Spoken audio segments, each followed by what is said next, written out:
నమస్కారం. అద్వైతం యూట్యూబ్ ఛానల్‌కి మీ అందరికీ సాదర స్వాగతం. నేను మీ డాక్టర్ వేణుమాధవ్ శర్మ.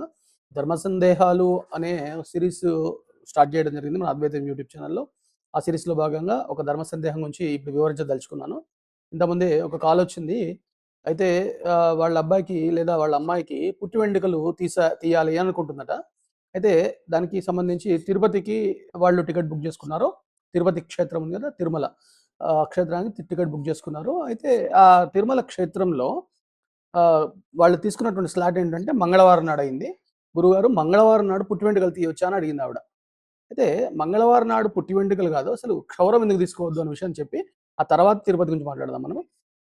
మంగళవారానికి కుజుడు అధిపతిగా ఉంటాడు. జ్యోతిష్య శాస్త్ర ప్రకారంగా కుజుడు అధిష్టాన దేవతగా ఉంటాడు.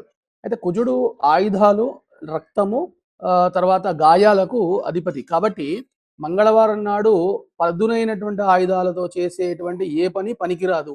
లేదా ఇంకా మనము ఏమంటారు దాన్ని, ఒక దేనికైనా ఇబ్బందికరమైనటువంటి స్థితికెళ్తాం గదా! అంటే ఆపరేషన్స్ గానియండి, ఇట్లాంటి వాటికి కూడా పనికిరాదు అని జెప్పేసి శాస్త్రవచనం.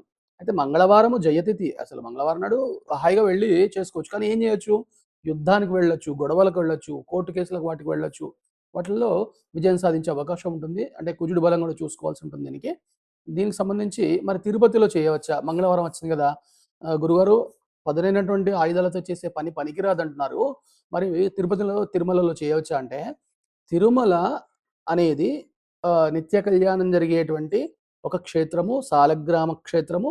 దాంతో పాటు సాక్షాత్తు వెంకటేశ్వర స్వామి వారు కొలువైనటువంటి క్షేత్రం కాబట్టి మీరు అర్థం చేసుకోండి. అక్కడ ఎలాంటి దోషము గాని, ఎలాంటి తప్పు గాని ఉండదు.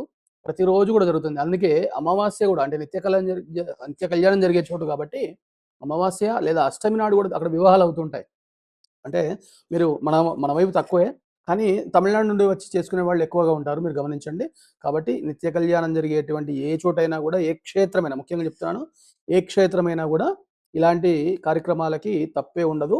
చక్కగా చేసుకోవచ్చు. అది మహాక్షేత్రమై ఉండాలి. ఊరికే చిన్నగా మీ సంధి పక్కన ఉండేటువంటి గుళ్ళల్లో ఇది చేస్తా ఉంటే కుదరదు. సాలగ్రామం అంటే ప్రాణశక్తి కలిగినటువంటి మల అంటే కొండ అనమాట. అందుకే తిరుమల అంటాం గదా! తిరుమలై. అది తమిళ్ పేరు ఉండొచ్చు. తిరు అంటే స్త్రీ అని అర్థం ఉంది.